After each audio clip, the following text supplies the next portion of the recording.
दोस्तों, आपका हमारे चैनल डीकेएस गाइड में बहुत बहुत स्वागत है। तो आज हम डिस्कस करने वाले हैं कि बच्चों के लिए बेस्ट इन्वेस्टमेंट प्लान कौन से हैं। दोस्तों, सही टाइम पर बच्चों के फ्यूचर की प्लानिंग करना और उनके लिए इन्वेस्टमेंट करना काफ़ी ज़्यादा ज़रूरी है, क्योंकि आज के टाइम पर बच्चों की एजुकेशन काफ़ी ज़्यादा एक्सपेंसिव हो गई है। फिर महंगाई भी काफ़ी तेज़ी से बढ़ रही है। इसी कारण बच्चों के लिए सेविंग्स करना और स्मार्ट इन्वेस्टमेंट करना बहुत ही ज़रूरी है।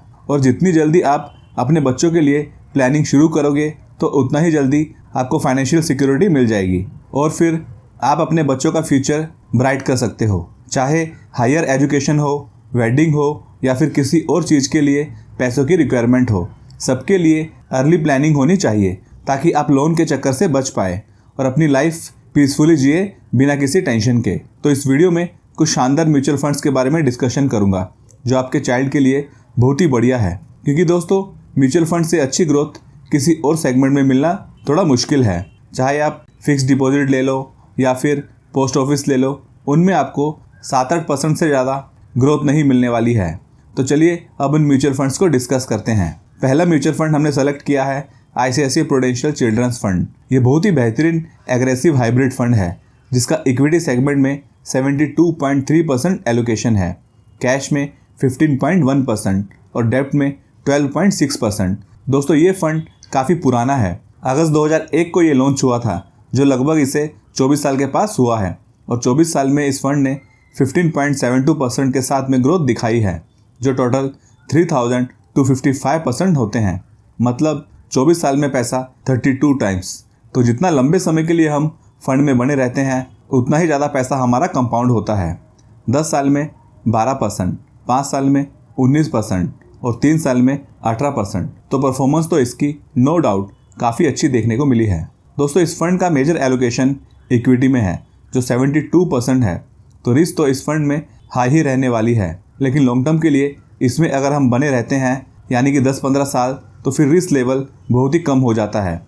बीच बीच में करेक्शन भी इस फंड में देखने को मिलती है, लेकिन बाद में अच्छी रिकवरी भी हो जाती है।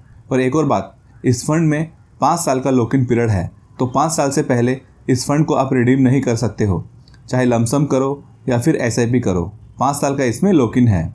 अभी एग्जाम्पल के तौर पर समझे तो अगर इस फंड में कोई 5 लाख का इन्वेस्टमेंट करता है तो CAGR हम 16% के पकड़ कर चलते हैं।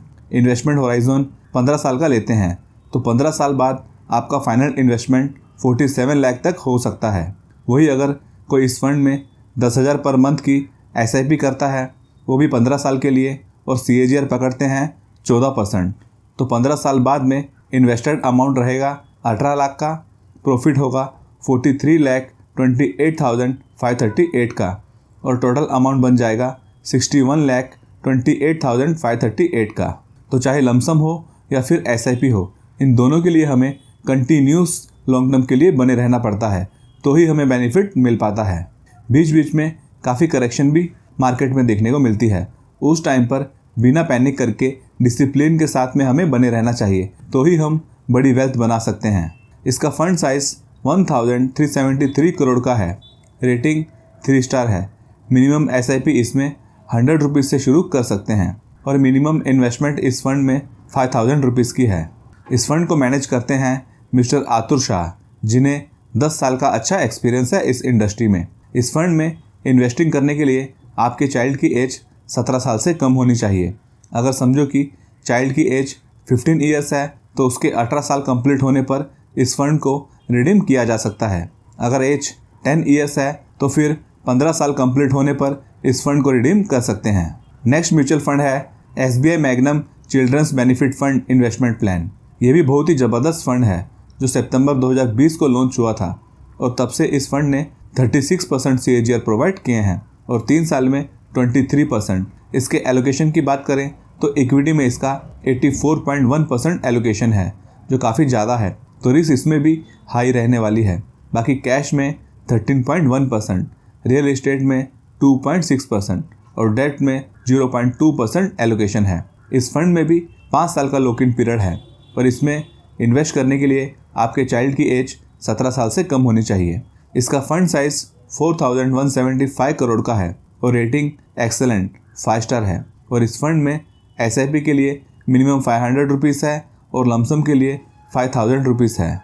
उसके अलावा इस फंड को मैनेज करते हैं आर श्रीनिवासन, जिन्हें 19 साल का ह्यूज एक्सपीरियंस है, और उसके साथ में लोकेश माल्या भी इस फंड को मैनेज करते हैं, जिन्हें 5 साल से ज़्यादा एक्सपीरियंस है।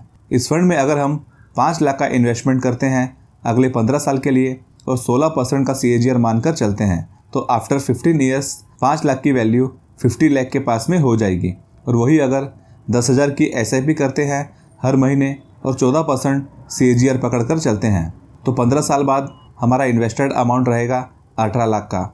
प्रॉफिट होगा 43,28,538 और टोटल अमाउंट बन जाएगा 61,28,538 का। अब यह एग्जाम्पल के तौर पर हमने समझा है। CAGR इसमें कम भी हो सकते हैं या फिर ज़्यादा भी, वो मार्केट की कंडीशंस पर डिपेंड करता है, और आप कब फंड को रिडीम करते हो उस पर भी डिपेंड करता है।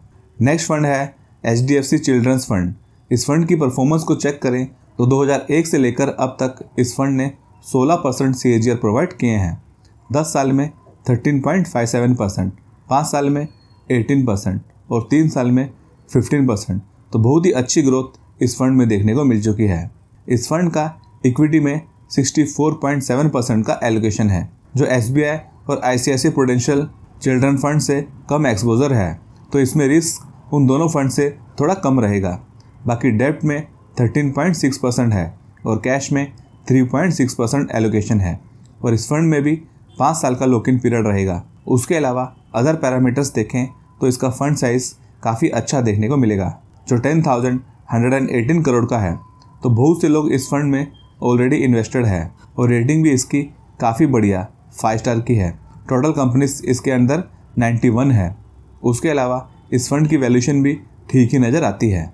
प्राइस टू अर्निंग रेशियो इस फंड का 22.79 का है, और प्राइस टू बुक रेशियो 3.47 का है। अल्फ़ा 3.19 का है, जो कि इस फंड ने अपने बेंचमार्क को 3.19% से बीट किया है, और बीटा 0.78 का है, जो 1 से कम है। और बीटा जितना कम होगा तो समझ लेना कि वो फंड बहुत ही कम वोलेटाइल है, और बीटा 1 से ज़्यादा हो तो उसे हाई वोलेटाइल कहते हैं। दोस्तों, इसमें इन्वेस्टमेंट की बात करें तो SIP और लमसम दोनों के लिए इसमें मिनिमम ₹100 से शुरुआत की जा सकती है। उसके अलावा इस फंड का मैनेजमेंट भी काफ़ी ज़्यादा एक्सपीरियंस्ड है। इस फंड को 3 लोग मैनेज करते हैं, दैट इज़ अनिल बम्बोली, चिराग सेतालवत और ध्रुव मच्छल जी, जो काफ़ी एक्सपीरियंस्ड पीपल हैं। इस फंड का अगर कैलकुलेशन करें तो इसमें CAGR थोड़े कम पकड़कर चलेंगे। समझो कि इसमें कोई 5 लाख इन्वेस्ट करता है अगले 15 साल के लिए, और CAGR इसमें 14% पकड़कर चलते हैं, तो 15 साल के बाद में 35 लाख से भी ज़्यादा अमाउंट हमारा बन जाएगा। और कोई 10,000 की SIP करता है अपने चाइल्ड के लिए, तो इसमें CAGR हम 12.5% मानकर चलते हैं, तो 15 साल में टोटल अमाउंट 53 लाख के पास हो जाएगा, जिसमें से प्रॉफिट 35 लाख का होगा और इन्वेस्टमेंट अमाउंट तो 18 लाख की होगी। और अगर दोस्तों जिस किसी को लॉक इन पीरियड नहीं चाहिए, उनको इमरजेंसी में थोड़े बहुत फंड की ज़रूरत पड़ सकती है, तो वो अपने चाइल्ड के लिए SIP या लमसम दोनों के लिए किसी दूसरे फंड में भी इन्वेस्ट करने के बारे में सोच सकते हैं, जैसे कि HDFC flexi cap fund, Parag Parikh flexi cap fund, ICICI value discovery fund, या फिर ICICI प्रो इक्विटी एंड डेब्ट फंड। ये सब फंड भी काफ़ी ज़बरदस्त है, जिनका फंड साइज़ भी ह्यूज है और परफॉर्मेंस भी एक्सेलेंट देखने को मिली है। और अगर आप किसी फंड में निवेश करने के बारे में सोच रहे हो, तो आप एसेट प्लस में अपनी फ्री में अकाउंट खुलवा सकते हो, क्योंकि इसका इंटरफेस बहुत ही स्मूथ है और काफ़ी हेल्पफुल टूल्स इसमें अवेलेबल है, जिससे आप हाई ग्रोथ और लो रिस्की फंड इजीली सर्च कर सकते हो। इसका लिंक आपको डिस्क्रिप्शन में मिल जाएगा। और अगर आपको कोई प्रॉब्लम आती है या फिर किसी म्यूचुअल फंड के बारे में आप मुझसे पूछना चाहते हो, तो आप मुझे व्हाट्सएप द्वारा कॉन्टैक्ट कर सकते हो। वीडियो को लाइक कर दीजिए और साथ में हमारे चैनल को भी सब्सक्राइब कर दीजिए। Thanks for watching.